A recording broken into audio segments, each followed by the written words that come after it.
All right, thanks, Marissa, for that introduction. I'm Liz Holstenthal, and I've been with CHL for almost 3 years now, and I'm joined by my colleague, Clara Zolanek, who is an ORISE fellow who's been working with us for about the past year.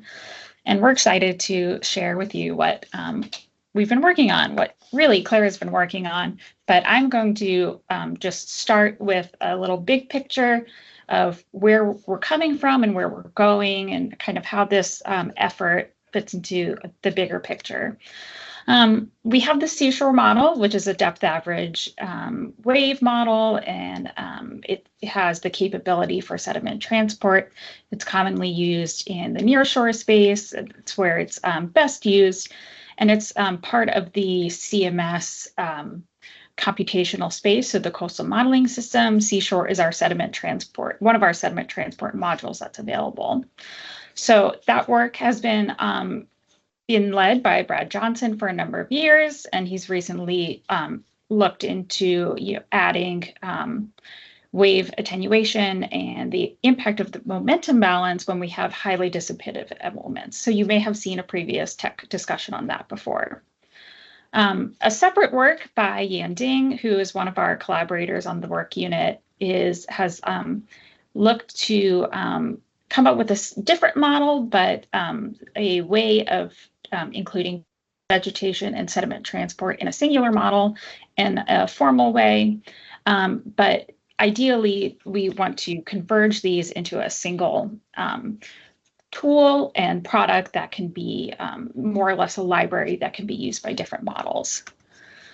So in the past year and a half or 2 years or so, there has been a development in the CSHORE-Veg Jupyter Notebook, which won't be discussed today, but I'll give a plug for our talk in about a month. We have another student that's going to talk more about this tool and the 1D attenuation and how the tool works a little bit.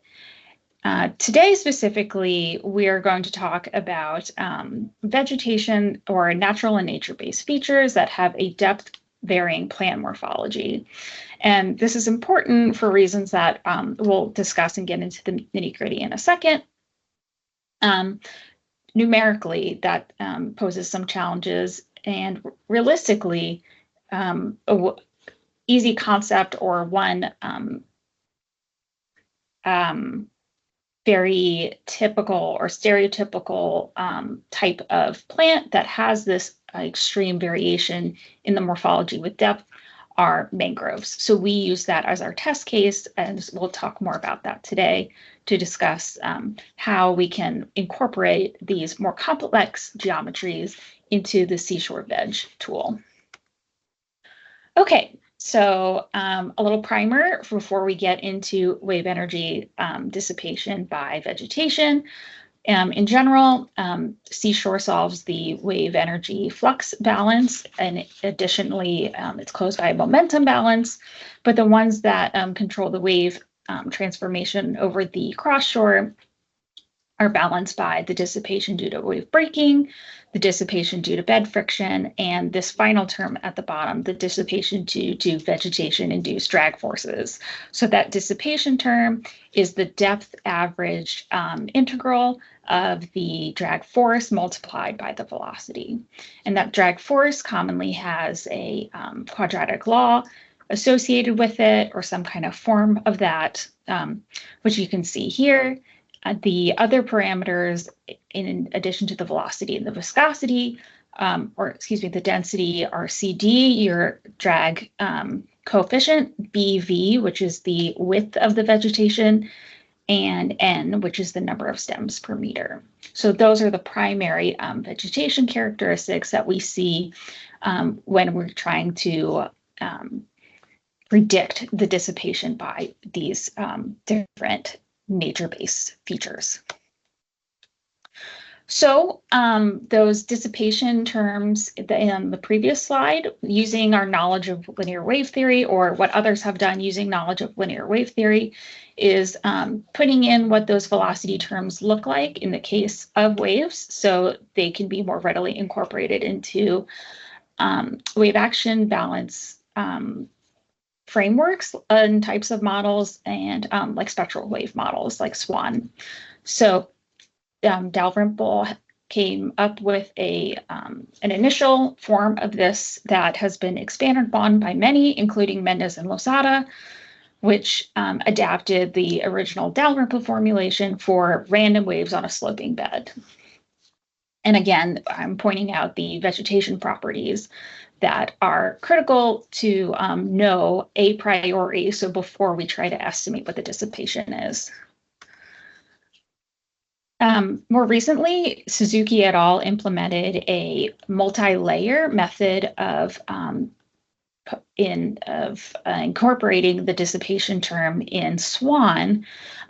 There's a very limited validation of this methodology, and it's something that is interesting and we thought might be a type of approach that we could take when looking at depth varying plant morphologies. But I'll leave that there and we can maybe come back to that idea later. But a second form or another form of the dissipation is a frequency-dependent dissipation term. So we know from field and laboratory experiments that the wave energy spectrum or the power density spectrum is not attenuated uniformly by vegetation. It depends on a number of things like the wavelength and the size of the vegetation itself. But essentially, currently in CSHORE-Veg, there is the capability for certain types of plants to incorporate this frequency-dependent dissipation term. So those tools, those dissipation terms are available in CSHORE-Veg. And again, I won't get into this, but this is a nice little Jupyter notebook that if you're interested in learning more about, please contact myself or Yan Ding, and we'll have our contact information at the end. But right now, what you can do is choose between a rigid type of plant morphology or a flexible type of plant morphology and put in the information about the plant, its height, geometry, distribution. And then you can also put in the bathymetric information, what you think your seaward boundary conditions are going to be like. And then you get a rapid estimation of what the resulting wave height is at the end of your vegetation patch. However, when we have something more complex, like a mangrove, we can see that that doesn't really fit into the existing ways that we have thought about vegetation for so long. We really can't think about it as these rigid cylinders or really even flexible cylinders. So what do we do? This is kind of the research question that Claire and I have been thinking about the past year. And so our question is, what is the most practical and physically meaningful method of predicting dissipation of vegetation with a strong vertical variation? So what the Suzuki et al. Methodology poses is that you can break it into different layers that are all uniform themselves, but then in aggregate over the depth make up a unique morphology. And so that's what one could do, and that's what the math here shows. So we have a separate drag coefficient, width, and number of plants for two different layers, one being the bottom where it's dominated by roots, and then the upper one, which is dominated by a basal trunk. And then if you integrate those over each of its components, you get some quantity like this. It requires two separate velocities, U1 and U2. So we would need to know those. And then, of course, we would need to be able to predict the drag coefficient for both layers independently, which is something that could be done, but it's a question of do we need to do that? For example, we're using the CSHORE model as our home model, and that's a depth average model. So ideally, what we want to know is, do we need a depth varying description of the velocities, or does a depth uniform description of the velocities work for the case of dissipation by mangroves? Because That means if the velocities are roughly the same, the drag coefficients are roughly the same. And that simplifies our math a little bit more.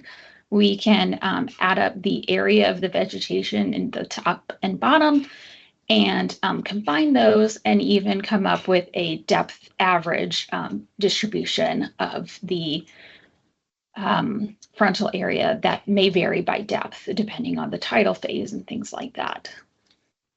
So that's the question, and I will pass it off to Clara to give the rest of the talk.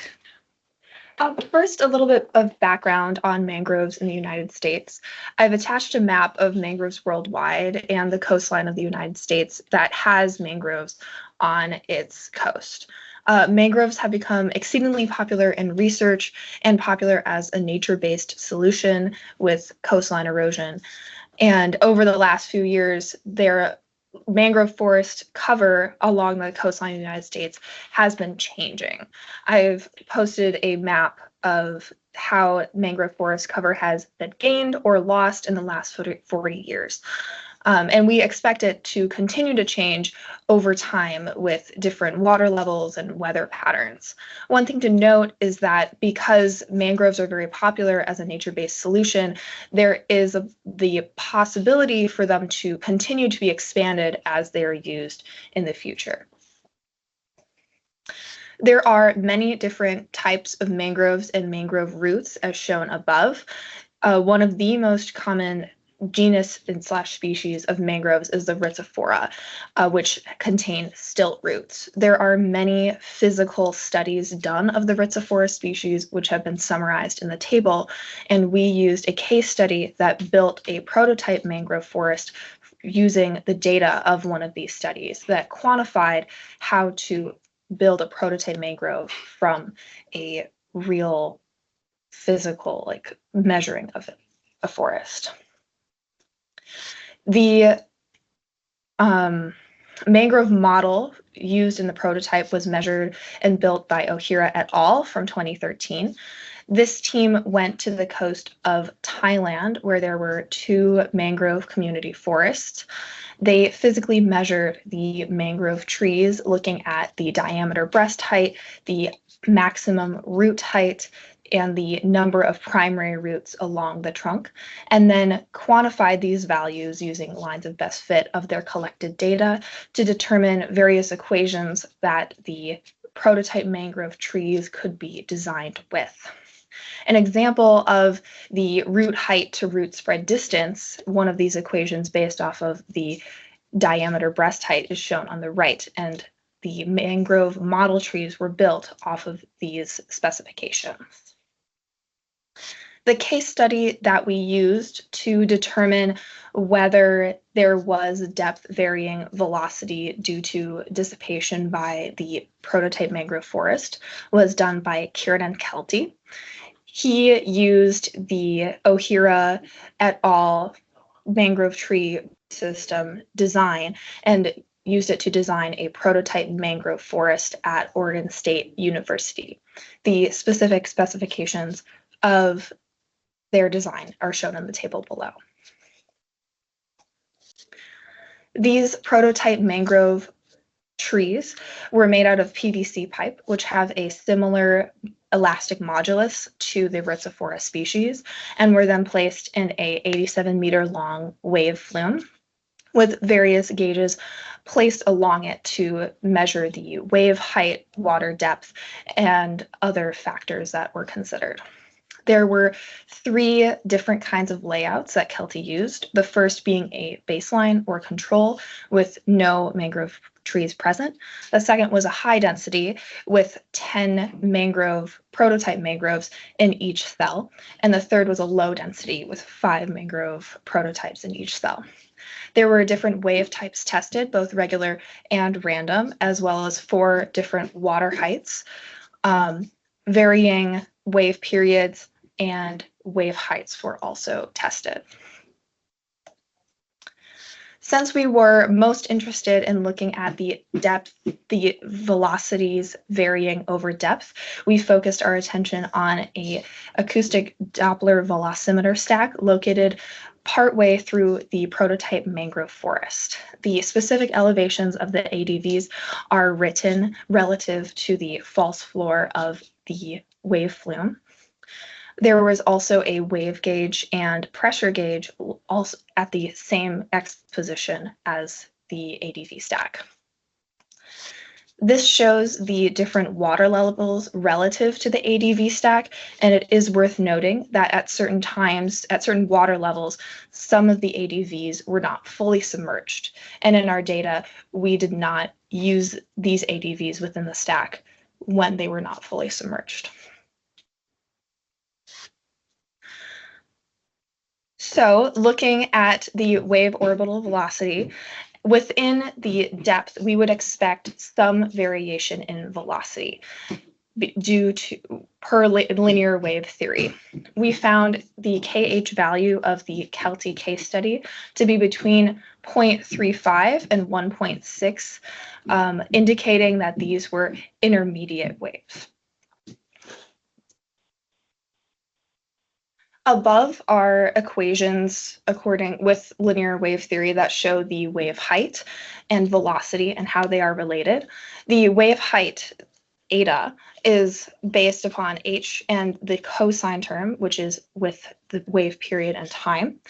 The velocity equation uses the same terms, the h over 2 and cosine term, which can then be related to eta, multiplied by the hyperbolic cosine over hyperbolic sine term. Within the hyperbolic cosine term is the wave number multiplied by the wave heights and elevation. And so we would expect to see, according to linear wave theory, a relation between the water height and the velocity. Here is a depiction of how we would expect there to be orbital decay due to linear wave theory. However, if there is enhanced dissipation due to the presence of vegetation, we would expect more depth varying drag. To see whether there was depth varying drag, we first looked at the velocities of the waves within the ADV stack. High density and low density trial velocities were collected, and one example is shown on the left with the recorded velocities of the ADVs. These are then matched with a baseline trial, which is matched based on its wave type, its wave period within 0.5 seconds, and its wave height within 5 centimeters. After they were matched, the baseline measured velocities were subtracted from the high density or low density measured velocities to produce the graph on the right. The larger black dots show the root mean square of the measured trials and its difference. You'll also notice some X's in the figure, and that is in cases when trials did not have a matching baseline trial with the above specifications. Those were ultimately not included in the root mean square of the matched trials. The same thing was done with the low density trials, as you can see in this figure. Once the difference was calculated, the root mean square was then consolidated into one graph, the left showing the low density root mean square velocity difference between low density and baseline, and the right also showing the difference between the high density and the baseline. As you can see, there is no clear pattern with the difference in velocities compared to the baseline trials. After we looked at the velocities and just compared them between the high density and low density layouts with the baseline or control layouts, we also wanted to compare the velocities with the eta term. To do this, we focused on different correlation values, the first being a cross correlation and the second being coherence. Ultimately, we did not use the cross correlation in our final analysis. The cross correlation and coherence term both look at the frequency of two different data sets and shift those data sets based on a certain time lag. When the frequencies are most aligned, you will have the highest correlation value, and when they are not, you will have a lower correlation value. To note is that the coherence relies on the power, which is magnitude squared of the frequency. So if the velocity and eta terms have a different magnitude despite having the same frequency, the cross correlation value would be quite high, whereas the coherence value would be lower because of its consideration of magnitude.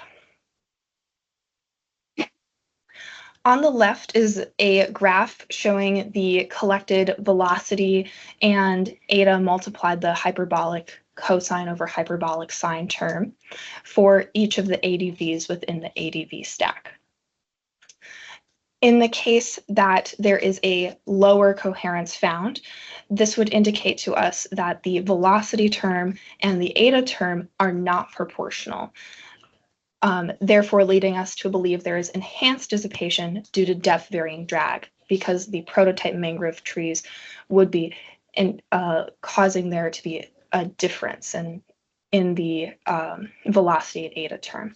However, if there was a high coherence, this would lead us to believe that the velocity term is proportional to the eta term, which follows the expected orbital decay due to linear wave theory. We found that there was a relatively high coherence for each of the ADVs, as the mean coherence for any trial was above 0.8.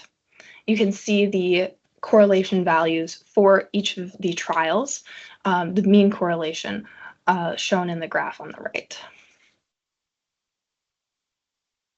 So returning to our research question as to what is the most practical or physically meaningful method of predicting dissipation over vegetation with strong vertical variation, we have found that the velocity terms over depth did not have a strong variance, leading to the area term of the boxed red equation, the width BV and the number of roots, to be able to be taken out of the integral and instead be used as a depth averaged area. One way that this can be implemented is using a LiDAR scan of a mangrove forest, which would then give you the area data per unit height. This here is an example of how Kelty took a LiDAR of his prototype mangrove forest and then used that to determine the projected area over unit height with the vegetation. This could also be simplified. Instead of using LiDAR, one can simply measure a mangrove forest like done in Ohira et al.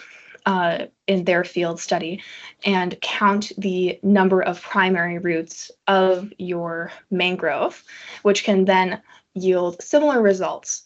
Once again, the depth averaged area has been shown in a dashed red line.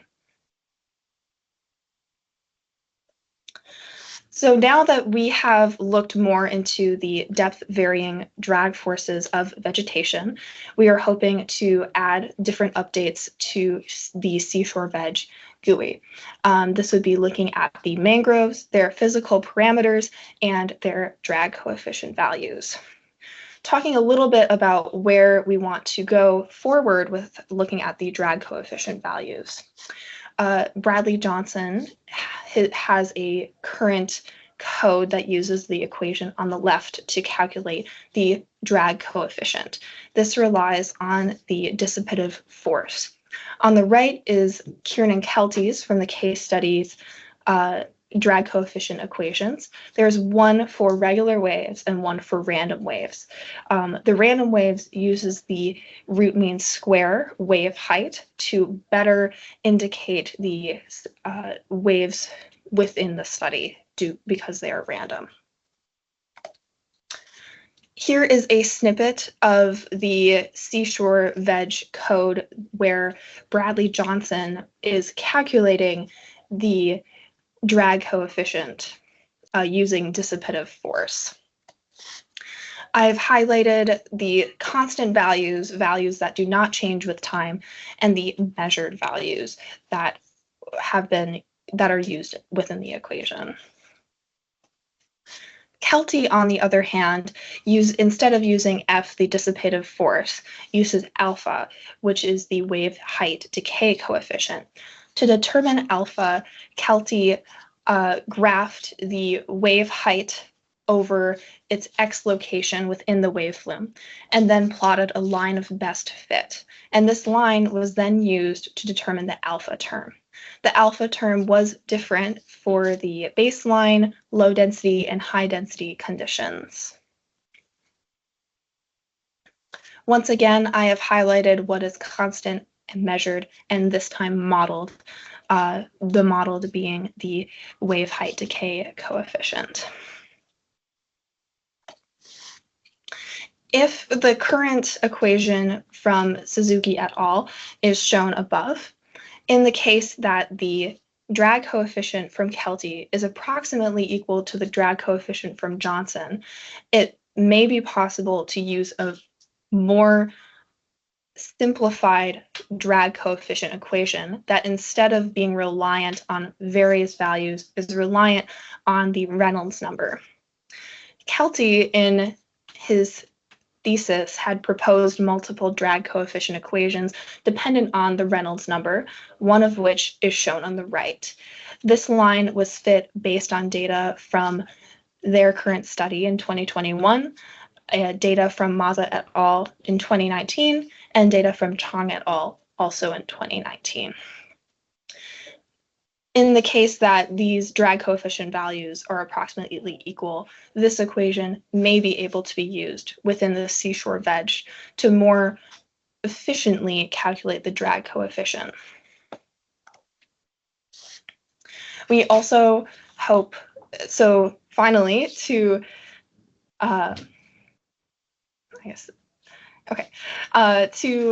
finish, we hope to add mangroves to the vegetation related parameters within the CSHORE-Veg GUI. Liz previously showed the rigid and flexible vegetation modules. This is a potential module that may be added where the vegetation type would be mangrove. Once again, the user would be able to input many parameters, indicating to the model the physical properties of the mangrove so it can better estimate wave attenuation. With that, I open it to any questions.